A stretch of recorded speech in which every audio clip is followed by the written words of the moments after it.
Well, welcome to another quick little video about my Kawasaki KZ750 twin project. I've got the flywheel on the engine, and I mentioned before about a core plug in there where the starter motor would go, because I don't have a starter motor, so I'll run it without. I've also removed the sprag clutch from the back of the flywheel. I've got the bush on there on the crankshaft to block up the oil hole so it doesn't lower the pressure too much. I had to get a bolt for the flywheel, a left-hand thread, and that's actually from a Honda because the Kawasaki one was unavailable. I basically just looked online at pictures of crankshaft bolts, left-hand threaded ones, found one that looked like it might be right, found what it was from, looked up that, got a part number, and on one of the websites that was looking for the part number I found dimensions for the bolt, and it's exactly what I was looking for. So I've ordered a 3-phase set of alternator windings that I'll get mounted in there, and then I can close up the engine and get some oil in it. So I don't like it sitting open, and I don't like it sitting with no oil in it. And that's it, ready to put in the frame, which will be a winter project, or part of the winter project, which is what the bike's supposed to be. I'm just getting ready as and when I can. I bought a core plug.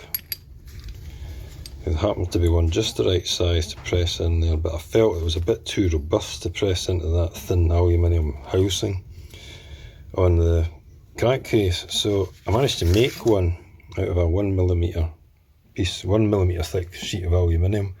I sat over that brake piston.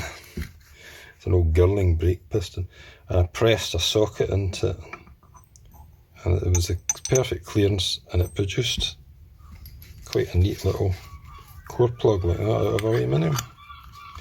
There's a sprag clutch from the starter, and that's the Kawasaki 440 sprocket. Now I'll bag that up to keep it safe. And this was the Honda bolt I found for the crankshaft to hold the flywheel on. There you go, got that for a few quid on eBay, brand new. I'm not sure there's anything else I want to say. Next stage of what I'm going to do is I'm going to work on the ignition system, or the advance. That's the advance mechanism that was on it, but it was totally rusted. I've never seen anything so rusty. I've had the blowtorch on it, it's still seized up.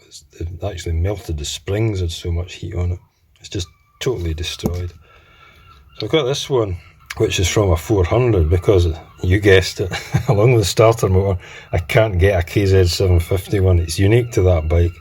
Apparently this is very similar, but it advances further. It's apparently a similar advanced curve, but it advances the timing more, but that's easy enough. You can just bend these in, restrict the movement. We'll see how it goes.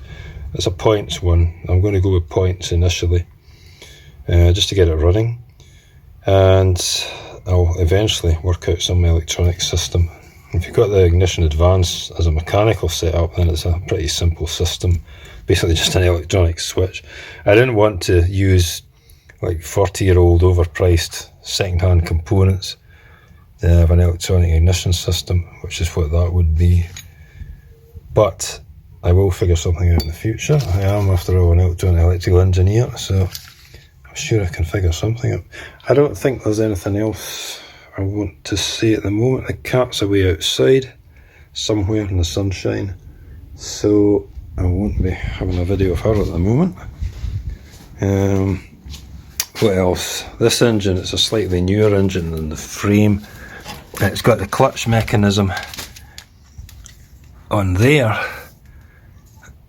and the actuator mechanism that is on there. You can see that there. The cover I've got, the sprocket cover, has a clutch mechanism on it.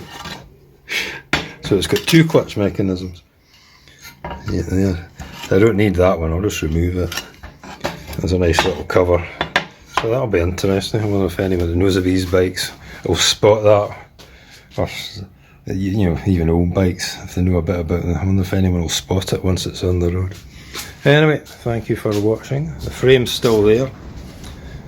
waiting to go and get powder coated because the guy's not back until 3rd of July, I think. He's on holiday at the moment, and he'll probably have a bit of a backlog as well. I'll do a little video of the trip to get it powder coated. He's quite good, so I'll see if he wants to be promoted. Give his name and location. As I say, that's it. Thank you for watching.